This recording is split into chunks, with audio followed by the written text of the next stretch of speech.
Vamos para a palavra de Deus, que é um dos momentos depois do louvor em que nós nos alegramos. Abre aí em Êxodo no capítulo 3, a partir do versículo 1.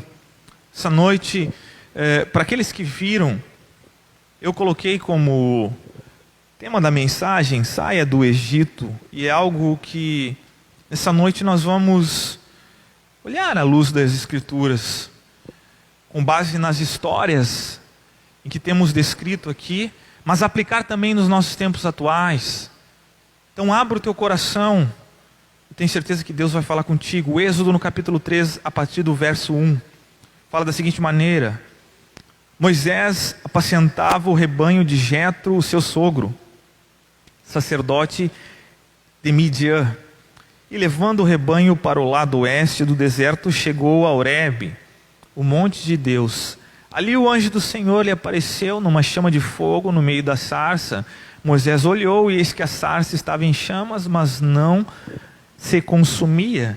Então disse consigo mesmo: vou até lá para ver essa grande maravilha. Por que a sarça não queimava? Quando o Senhor viu que ele se aproximava para ver, Deus do meio da sarça o chamou e disse: Moisés, Moisés. Ele respondeu: eis-me aqui. Deus continuou: não se aproxime e tire as sandálias dos pés, porque o lugar em que você está é terra santa. Disse mais: eu sou o Deus de seu pai, o Deus de Abraão, o Deus de Isaque e o Deus de Jacó. Moisés escondeu o rosto porque teve medo de olhar para Deus. Então o Senhor só continuou: certamente vi a aflição do meu povo que está no Egito e ouvi o seu clamor por causa dos seus feitores. Conheço o sofrimento do meu povo. Por isso desci a fim de livrá-lo das mãos dos egípcios, para fazê-lo sair daquela terra e levá-lo para uma terra boa e ampla, terra que mana leite e mel, o lugar do cananeu, do heteu, do amorreu, do ferizeu, do heveu e do jebuseu. Pois o clamor dos filhos de Israel chegou até mim, e também vejo a opressão com que os egípcios estão oprimindo. Agora venha e eu enviarei ao faraó, para que você tire do Egito o meu povo, os filhos de Israel. Senhor Jesus, esta é a tua palavra, Pai. Nos dá um coração sensível, manso, Deus, e capaz de aceitar tua correção nessa noite, Deus. Ilumina a tua palavra, Deus, os nossos caminhos. Traz a verdade, Deus, naquilo aonde as trevas, Pai, habitam. Que a tua luz nessa noite possa, Pai, resplandecer, Pai, sobre essas trevas, Deus, para que cada um aqui possa, Pai, desfrutar, Pai, de algo bom e agradável, Pai, do teu querer. Nós oramos, Deus. Amém. Vocês sabem então que aqui foi o início, então, chamamento de Deus. Chama Moisés então e dá essa missãozinha para ele: olha, está na hora de tu tirar o meu povo dali. Eu quero que nessa noite a gente possa entender o que esse Egito significava para o povo de Israel, para os filhos de Israel. Vocês sabem, vocês têm noção, segundo aquilo que nós lemos aqui nessa noite, a gente pode ter uma ideia. E a gente vai trocar aqui e fazer um paralelo entre a situação dos israelitas, aquilo que eles viviam, sabe, no Egito antigo, e a vida de muitos nos dias de hoje. Porque eu gosto de ler a Bíblia desta maneira. Ela está ali para nos ensinar, mas tão certo quanto eram os problemas do povo naqueles dias, eu creio que hoje ainda há problemas tais iguais, e que eu e você, olhando a Bíblia e analisando à luz da palavra de Deus, nós podemos tirar grandes ensinamentos. Amém, igreja? Muitos hoje, considerados filhos de Deus, que podem até vir a uma igreja, congregar, ter uma média frequente de cultos, se declarar um país, em sua maioria, católico, grandes partes cristãos, e aí o resto de todas as religiões que declaram, que buscam e cultuam Deus. Mas muitos vivem como viviam os filhos de Deus, os israelitas. Vivem num Egito tremendo, sabe? E estes, quando viveram no Egito, eles passaram por situações ruins. Uma delas aqui, que rapidamente a gente pode ler, é opressão. Eu não sei se tu já viveu alguma opressão em tua vida, mas tu viver oprimido não é nada legal. Ou tu viver apertado contra a parede, sob pressão, O ser humano não se sente bem. E certamente o Egito fazia isso. E muitas pessoas que ainda não tiveram um encontro ou uma experiência com Deus real e verdadeira, ainda vivem nessa situação. E nessa noite, para que a gente possa compreender, sabe, o significado, do que significava aquilo que o povo estava passando, eu separei um versículo aqui, dois na verdade, o 7, a gente vai ler o versículo 7 do capítulo 3. Certamente eu vi a aflição do meu povo que está no Egito, e ouvi o seu clamor por causa dos seus feitores. Conheço o sofrimento do meu povo. O povo estava sofrendo. E aqui é engraçado nós notarmos que o povo começou a clamar. Eles estavam numa situação ruim. O Egito não era algo bom. Para os israelitas, o Egito era uma tortura.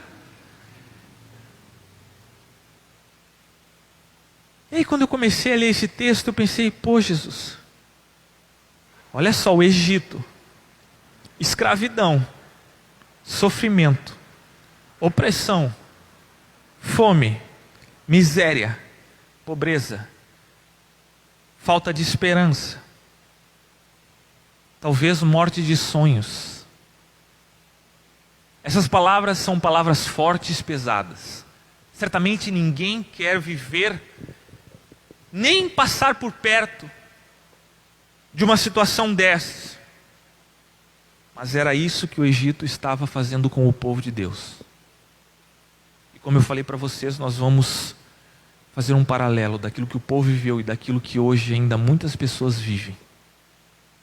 E se tem uma coisa que eu já posso de cara declarar, é que com certeza existem pessoas ainda escravizadas, pessoas sofrendo opressão, pessoas com fome, pessoas vivendo na miséria, tanto natural quanto espiritual. Pessoas que não têm mais esperança na sua vida. Pessoas que abandonaram, que levantam, e tanto é verdade que existem muitas pessoas que nos dias de hoje vivem o quê? De tanto este Egito espiritual estar atacando o ser humano. Pessoas hoje vivem em camas, muitas delas deixam-se pegar numa depressão horrível, e até sentimento de eu vou me matar. E agora eu te pergunto, isso vem de Deus? Certamente não vem de Deus. Quantas das coisas que a gente vê hoje que são ruins na terra, que você pensa, poxa vida, será que esse é o querer de Deus? É claro que não é o querer de Deus. Deus nunca planejou que a humanidade sofresse. Só que nós temos que entender que o pecado veio e afetou, e muitas pessoas vivem na opressão deste pecado. Muitas pessoas vivem atemorizadas, muitas pessoas vivem com medo, muitas pessoas vivem no Egito. Mas nós vamos ver nessa noite algumas coisas, sabe? O Egito, de uma forma geral, ele estava moldando, além de escravizando o povo, ele estava moldando o povo com seus costumes. Vocês acham que um povo vivendo em uma terra estranha, que não é a sua própria terra, vivendo com outros costumes, sendo oprimido, o que tu acha que acontece com o povo? Devagarzinho o povo começa a perder a sua essência, começa a perder quem você é. E está aí, muitas pessoas nos dias de hoje vivem dessa maneira. Tu conversa com a pessoa não sabe nem mais quem ela é. Pessoas com crise de identidade. Não é surpresa nós vermos homens querendo ser mulher e mulher querendo ser homem. Crise de identidade, longe daquilo que foram criados para ser. Porque o Egito oprime, mas o Egito também tira a identidade da pessoa. Quando eu olho para um Deus, é um Deus que o que veio para nos dar identidade nele. Não só nos curar, nos tratar, mas para chamar de seu povo. Amém, igreja? Então nós entendemos que o Egito é coisa séria, e eu e você devemos correr de tais situações e entender o que é a palavra. Então o povo estava perdendo essa identidade aos poucos, além de ser oprimido, sim. A história conta isso, meus irmãos. Tu vai entender que na história, todo e qualquer povo que fosse o quê? Capturado, ou fosse numa guerra, perdesse, e aí entrasse ali outra nação, ele passava por tais coisas. As pessoas eram tiradas do seu lugar, tiradas do seu lar, eram saqueadas, e eram levadas a viver em outros lugares, ou aquele lugar já passava a ser de uma cultura diferente. Eu quero fazer aqui, com relação a isso que eu estou falando para vocês, meus irmãos, só para que vocês entendam. Eu já falei isso uma vez. Quantos conhecem a palavra apóstolo? Todos aqui nós conhecemos, amém? Os apóstolos, os 12 apóstolos. Mas deixa eu falar, a palavra apóstolo não é uma palavra, digamos assim, gospel, ou não é uma palavra cristã. Ela não foi criada, não foi Jesus Cristo que criou tal palavra. Talvez alguns de vocês já saibam, mas os que não sabem, eu quero contar aqui. O termo apóstolo, ele foi usado pelos fenícios, os primeiros povos, depois os gregos, mais tarde pelos romanos. A palavra apóstolo. Os romanos desenvolveram um significado, digamos assim, de uma forma mais simples e pura. A palavra apóstolo significa um enviado. Por que eu estou falando isso para vocês? É um termo secular para descrever uma frota de navios ou não, que era enviado por um rei com a seguinte missão. Olha só que interessante. A missão era ir até um território estrangeiro com a finalidade de o quê? De ali transformar e colonizar o lugar com as características iguais às da região de origem. Então chegava um navio com os tais apóstolos. Eles dominavam, eles começavam o quê? A doutrinar aquele povo. E aquele povo doutrinado, aos poucos, já deixava as suas características originais. E não muito passado o tempo, este povo já estava igual ao povo do rei que mandou os tais apóstolos. Ora, por que o rei fazia isso? Olha só que interessante, eu pesquisei isso, olha só, junto com estes apóstolos, no tempo dos romanos, por exemplo, eles iam, olha só, professores de línguas, professores de cultura, arquitetos, tudo isso para quê? Para mudar aquela região, para fazer com que o povo alterasse. Então o povo já não era mais o povo. Em pouco tempo eles já estavam acostumados e habituados com um novo modo de viver. Os romanos conquistaram muitos assim, chegavam com as suas cavalarias, tomavam tudo, e aí os apóstolos, obviamente, tinham vindo antes. Então, quando eles chegavam lá, já estava, digamos assim, a carne amaciada. Tudo isso eu estou fazendo um link, porque o Egito, ele escraviza, mas há também uma ligação que o Egito, ele também tira a identidade das pessoas, e no passar, tu vai lendo a Bíblia, tu vai ver que isto aconteceu por diversas vezes. Um povo oprimido e um povo que já perde as suas características, ora, já é um povo que se esqueceu de onde veio. E porventura pode ter se esquecido também do seu Deus, das promessas que Deus tinha feito. Olha só, que horrível tais coisas que eu estou falando para vocês. Agora, nesse contexto, o Egito, além de escravizar, de alterar a identidade, ele impõe os costumes. E aí eu fiquei me perguntando, Jesus, certamente hoje em dia o Egito faz isso com muitas pessoas. Muitas pessoas são escravizadas pelo pecado e muitas pessoas já perderam a sua identidade em Cristo. Mas como fugir dessas coisas? Talvez tu pense assim, já vamos chegar logo para o ponto final, é Jesus. Mas se fosse tão fácil, igreja, nós não veríamos um número tão assustador de pessoas dentro das congregações sofrendo porque não entenderam ainda algumas coisas na palavra de Deus. Às vezes parece tão óbvio, mas por que não acontece? Nós temos que olhar para as Escrituras e entender. E ao olhar para o texto, a gente percebe que eles clamavam. Versículo 7 está escrito isso.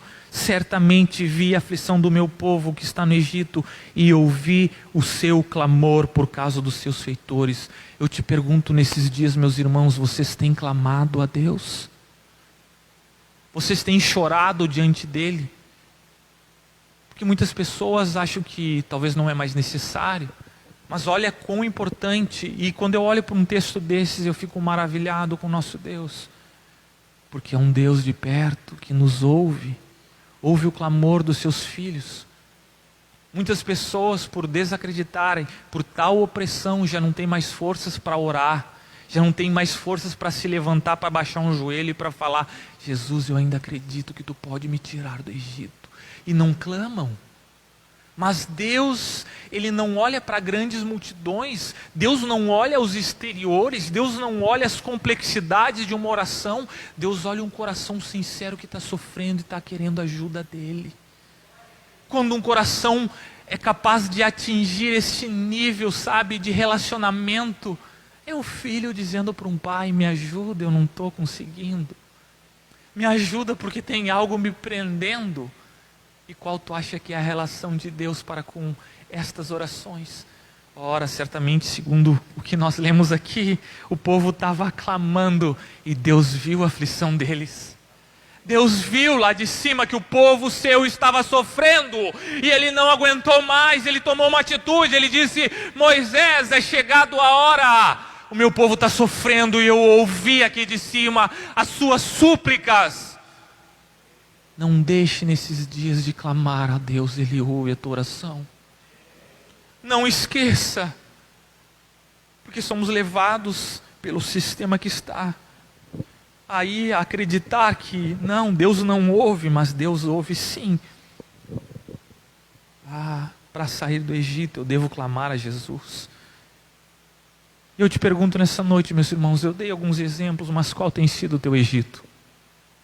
Uma pergunta pessoal e tu não precisa me responder, tu já sabe aquilo que tu tem passado. Qual tem sido o teu problema pessoal? O que tem te travado? O que tem te impedido de avançar? O que tem tirado a tua paz? Será que é algum pecado que tem prendido? E eu quero que tu deixe esse texto aberto, e para que tu entender o que o pecado faz, eu quero que tu abra João 8:34. Deixe esse texto marcado. E vamos lá para João, no capítulo 8. No versículo 34. João 8:34.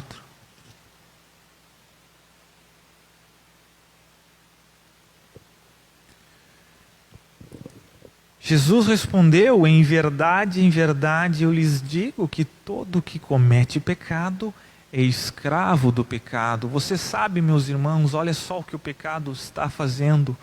Desde que alcançou o coração humano, todo aquele que não consegue olhar para Jesus, clamar, é uma pessoa que vive escrava.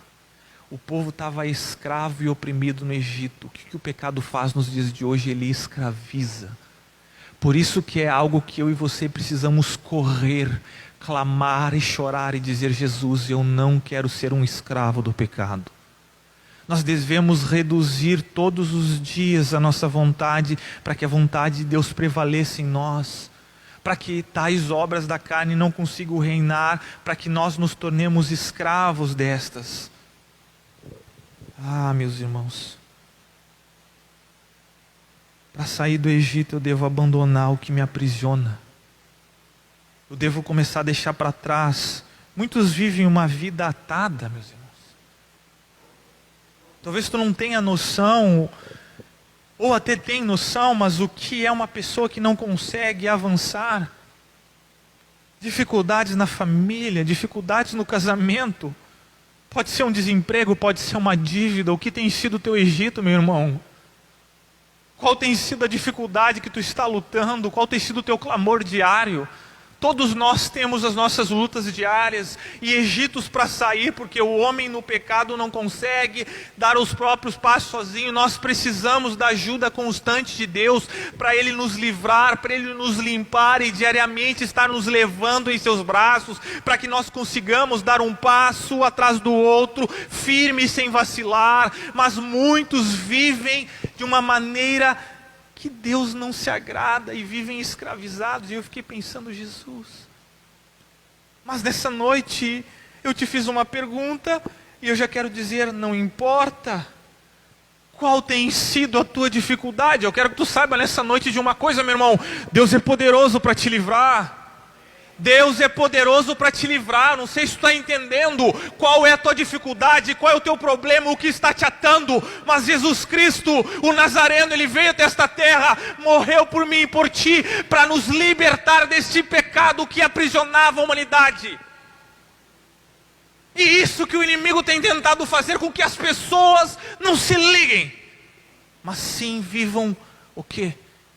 Sem essas características dadas por Deus de um povo especial e separado. Mas ao contrário, vivam presas.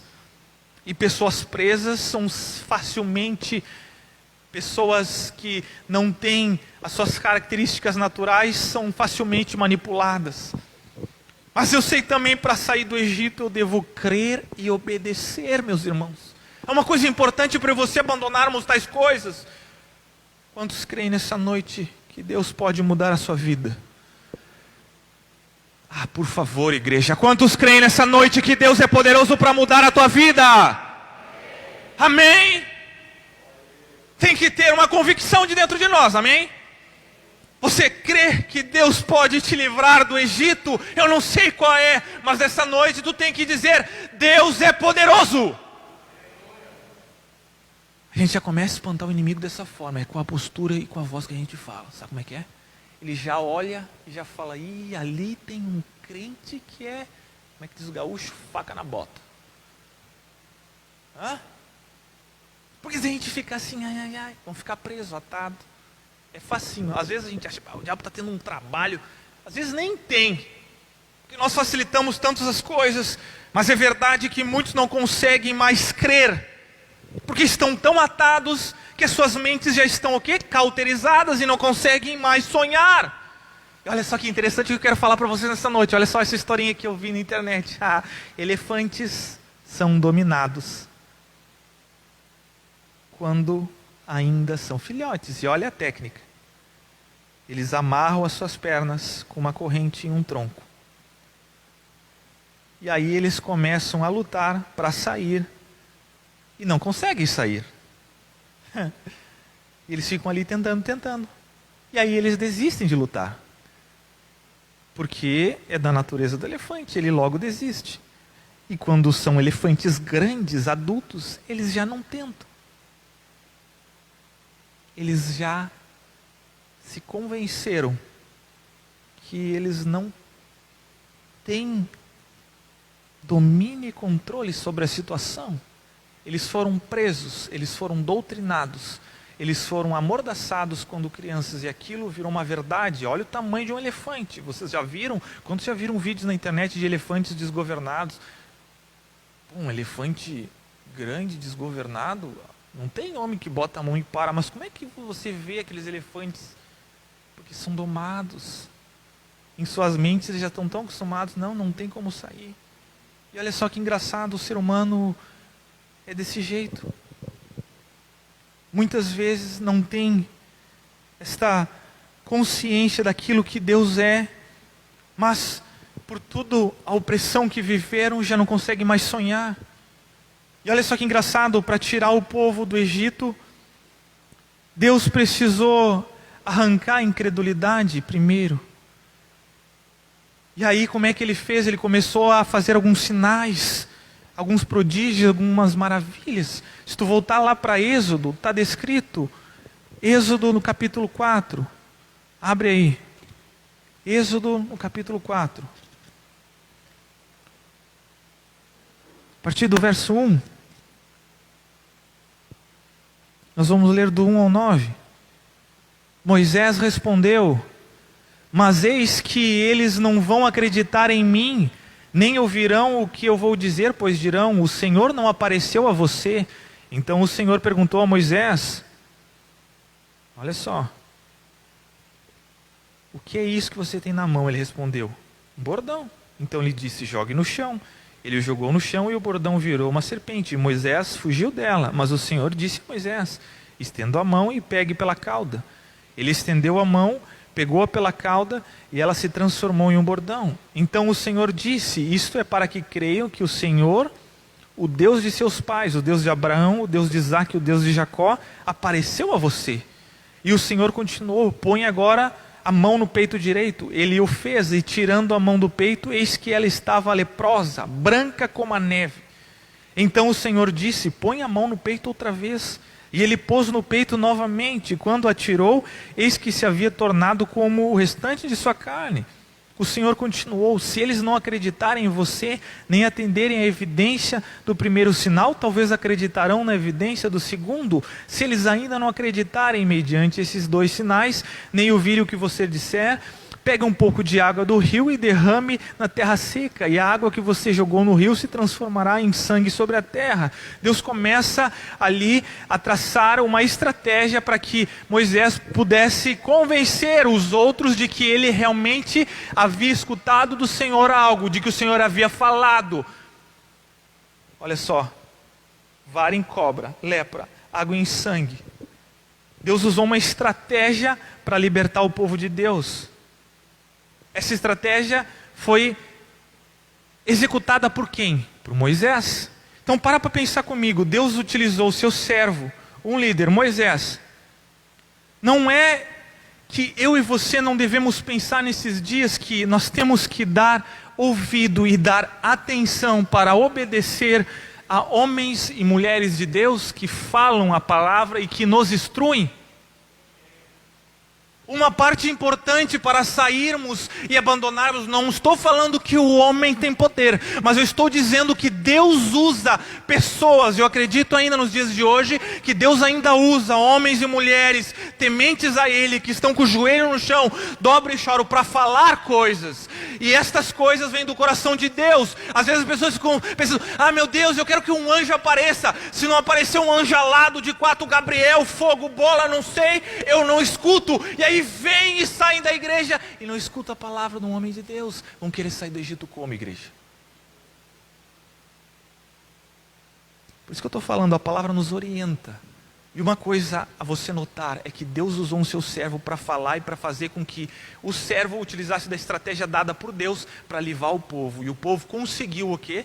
Dando ouvido à voz desse servo.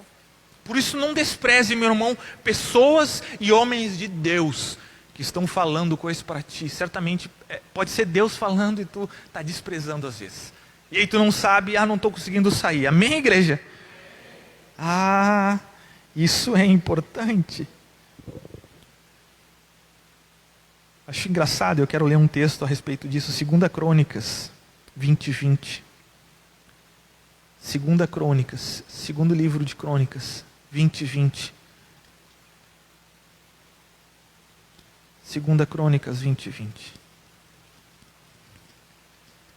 Após Josafá orar, Jaziel se levanta no meio e profetiza no meio do povo. E olha só que engraçado, 2 Crônicas 20:20, a orientação.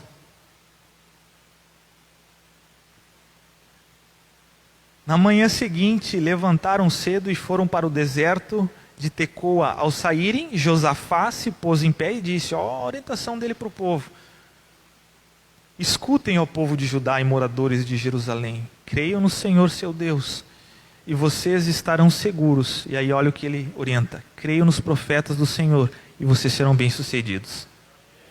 Agora, se você quer, você pega esse texto, marca aí, depois vai para casa para ler essa história toda, e vai entender todo o contexto.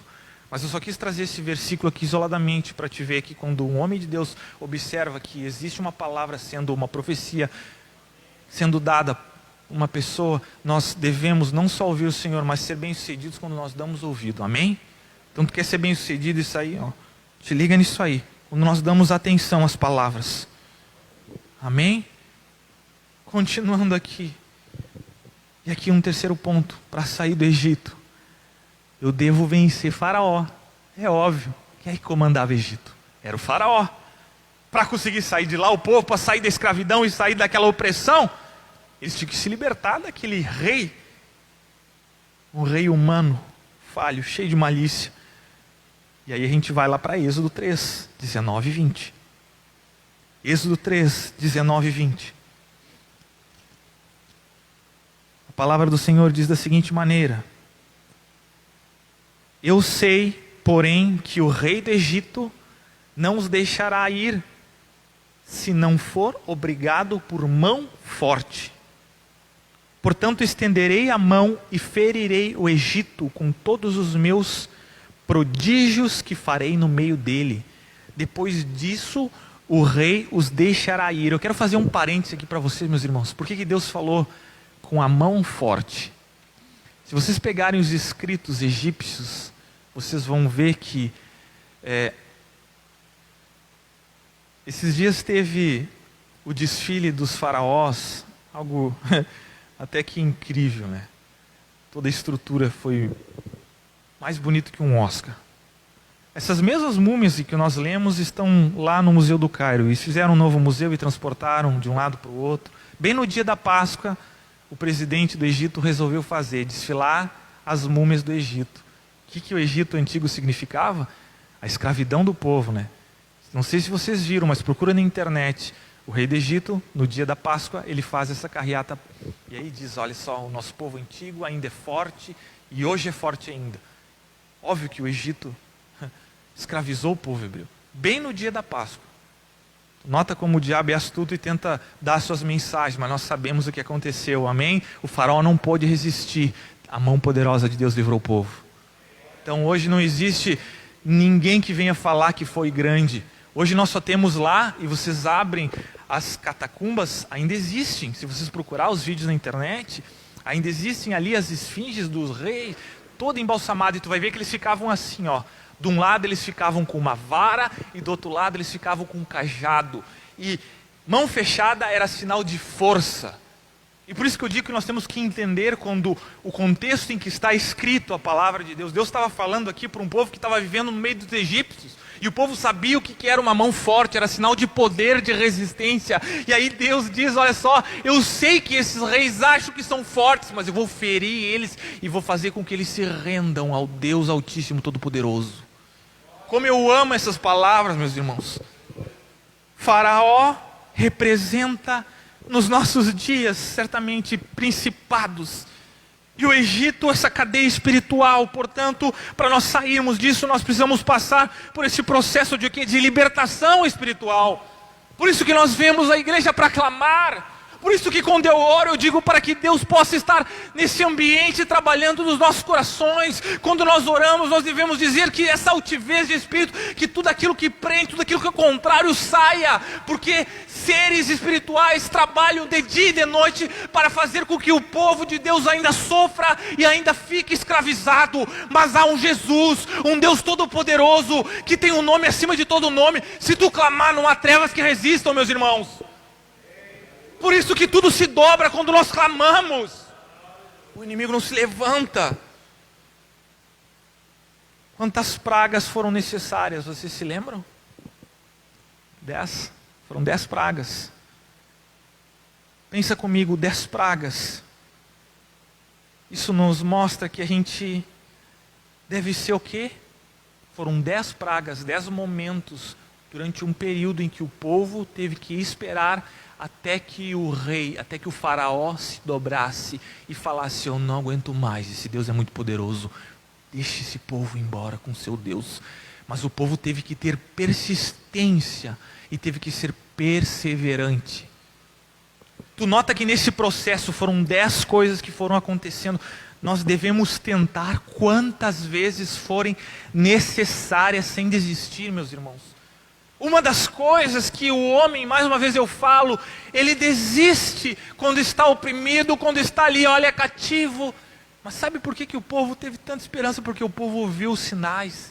Porque o povo, de uma certa forma, ele teve na sua consciência e dentro do seu coração ali, a certeza de que algo estava para acontecer, o Deus estava de fato do lado deles, e eles logo veriam a sua libertação e poderiam sair daquilo que estava ali resistindo eles. Eu quero que tu abra ali em Tiago, no capítulo 4, versículo 7, nos fala algo que é importante, que eu e você devemos, ter escrito na nossa testa, na mão, na cabeceira, em todos os lugares, dentro do carro, na Bíblia, em anotações. Tiago, no capítulo 4, no versículo 7, fala o seguinte: portanto, sujeitem-se a Deus, mas resistam ao diabo e ele fugirá de vós. Olha só, isso aqui é uma chave que eu e você precisamos pegar nesse versículo aqui. Sujeição a Deus e resistência ao diabo vai nos levando a nós nos desatarmos. Cada vez que eu me sujeito perante a palavra do Senhor, eu vou saindo daquilo que me está ali como um nó, eu vou saindo, sabe? Se o Egito simboliza tudo aquilo que está nos prendendo e deixa em escravidão, o pecado em si, Moisés, nesse contexto, ele representou aquilo que viria a ser a pessoa de Jesus Cristo. Jesus Cristo veio e libertou o seu povo, o próprio Filho de Deus que veio ao mundo buscar aquele que se havia perdido. Olha só, Jesus vem e completa. E não cansa, meu irmão. Abre aí em Lucas capítulo 4. Deus está falando, amém? Lucas no capítulo 4, no versículo 14.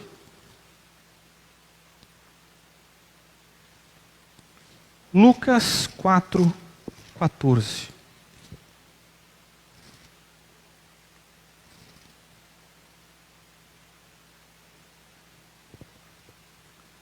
Jesus passa pelo processo de tentação. E a partir do versículo 14 diz: então Jesus, no poder do Espírito, voltou para a Galileia, e a sua fama correu por toda aquela região. E ensinava na sinagoga, sendo elogiado por todos. Jesus foi para Nazaré, onde havia sido criado. Num sábado, ele entrou numa sinagoga, segundo o seu costume, e levantou-se para ler. Então deram o livro do profeta Isaías. E ele, abrindo o livro, achou o lugar onde está escrito. E agora ele cita Isaías: o Espírito do Senhor está sobre mim, porque ele me ungiu para evangelizar os pobres. Enviou-me para proclamar libertação aos cativos e restauração da vista aos cegos, para pôr em liberdade os oprimidos e proclamar o ano aceitável do Senhor. Tendo fechado o livro, Jesus o devolveu ao assistente e sentou-se. Todos na sinagoga tinham os olhos fixos nele. Então Jesus começou a dizer: hoje se cumpriu a escritura que vocês acabavam de ouvir. Vocês têm noção do que significa este momento para a humanidade?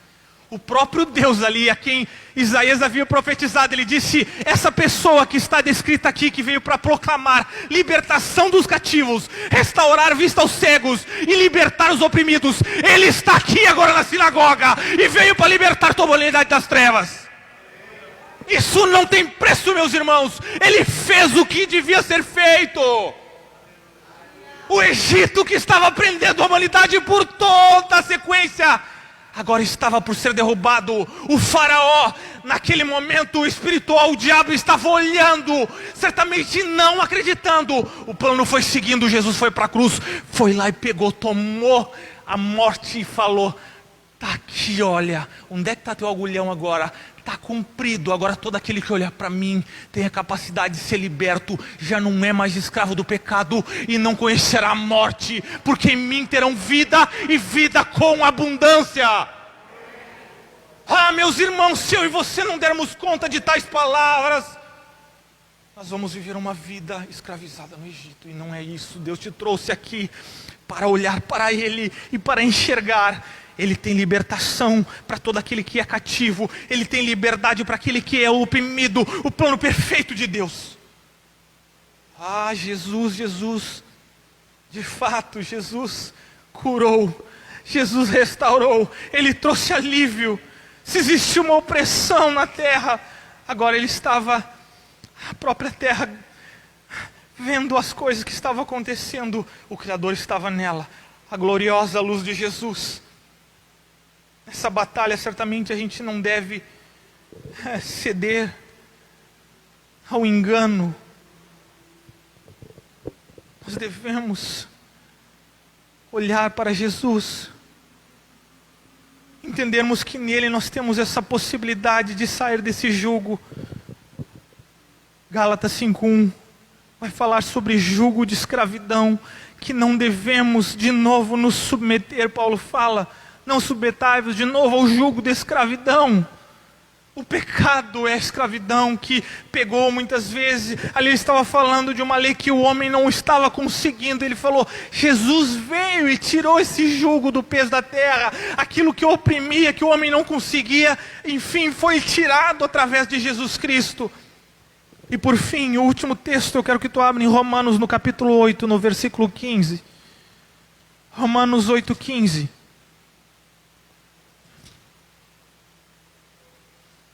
Porque vocês não receberam um espírito de escravidão para viverem outra vez atemorizados, mas receberam um espírito de adoção, por meio do qual nós clamamos Abba Pai. Temor e escravidão já não são para aqueles que clamam Pai. Se nessa noite tu tem essa possibilidade de erguer a tua mão, de clamar e falar Pai, escravidão não é para ti, meu irmão. Temor não é para ti. Ser preso, viver uma vida minguada na fé, não é para aqueles que encontram em Cristo Jesus a libertação de tais coisas. Se por algum motivo nessa noite alguém veio desta maneira, Deus te trouxe aqui, o que te prendia já não tem mais essa força. O que tirava a tua paz não tem essa força. Jesus Cristo deseja te libertar. A humanidade do império das trevas, eu quero que tu feche teus olhos e baixe a tua cabeça.